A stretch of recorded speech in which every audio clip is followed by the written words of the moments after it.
Okay, so update time. Just gonna let you guys know that in spite of the fact that I am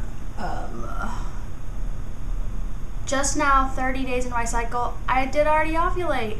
I know, right? So this month, this cycle, I told you guys I was going to cut back on my dieting and exercise and see if it made a difference and see if I'd ovulate earlier.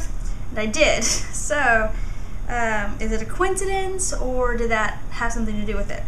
I don't know. So, but regardless, I did ovulate a lot earlier. Ovulating, it looks like I ovulated between day 25 and 27. I'm not sure exactly my chart. On Fertility Friend, it was actually like, usually my chart, it's like kind of obvious when I do ovulate. It's like, yep, that's probably what happened.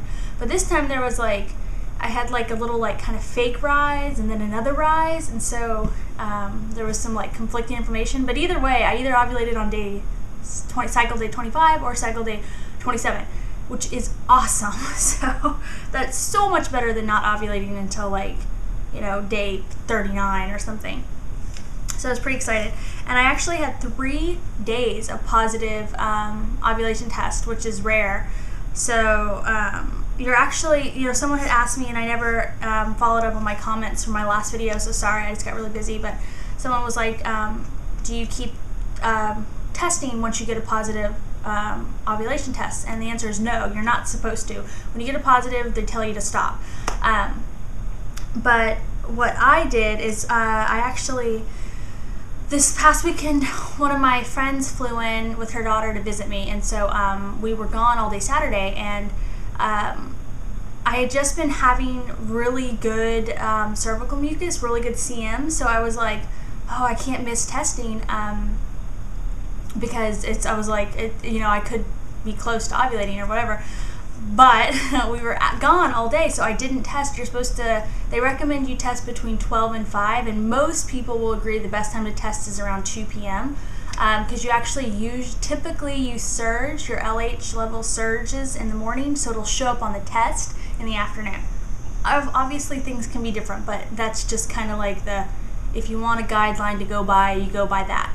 So I usually try to test. I actually tend to get positive OPKs earlier, like around noon, but anyway, I try to test around 2 p.m., blah, blah, blah. So I didn't. So I got home that day, and I just had this feeling. I was like, oh, I can't believe I missed testing when it's probably a good chance that I would have had a positive. I just had this feeling that I would have had a positive. So it was 7 o'clock at night, which is like way later than they recommend testing, and I went ahead and tested, and the line was, and remember, in ovulation test, your line has to be the same color or darker than the control line to be positive. And so I wasn't expecting anything, and like the test, my line was like the exact same color. So I was like, whoa, holy smoke. So I got really excited. So because I tested at the end of the day, I didn't know if I was catching the end of my surge or the beginning of my surge. So I tested the next day at the, actually I tested early. I tested at like 10:30 a.m. and it was like, my line was like way darker. So I was like, woo! So I'd caught the beginning of my surge the day before. And then just for kicks the next day, because I just wanted to see, the next day I tested at 1:45 p.m. and it was the same color as, but it was definitely fading. So yeah, but anyway, and then the next day my line was not as dark, so, which is normal. But anyway, yeah, totally. Look who ovulated and it didn't take her, you know, half a year to do it. Awesome. So I don't know, maybe, you know, it's a fact that lots of working out can affect your when you ovulate. It can delay your ovulation. That's common. So pretty sure now that must have been what was happening. It must have just been the levels I was working out. And like I said in my last update, I'm not like crazy about it. You know, I don't even know why, but I mean, I guess I was working out every day though, like cardio every day. So, you know, who's to say? Maybe it was just a coincidence. Maybe it just was happening and it coincided, but I don't know. It seems like a pretty big coincidence that I stop and then get my ovulation. I ovulate earlier, so yay. I'm gonna resist temptations and not test for a long time, just because it's really hard to put yourself through that. And so I'm just gonna like wait. Yeah, I don't know. I feel okay about this month. Like I think our timing was pretty good.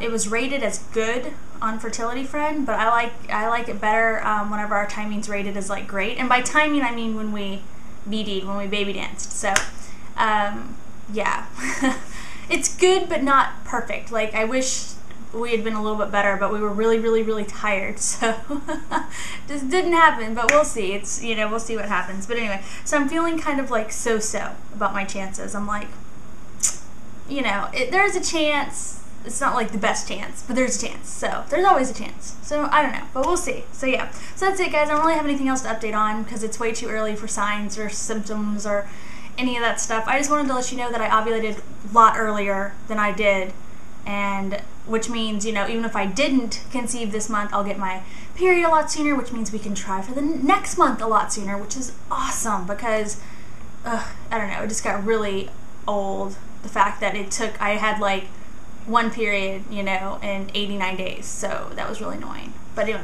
okay, that's it. I'll talk to you later. Bye. Baby dust.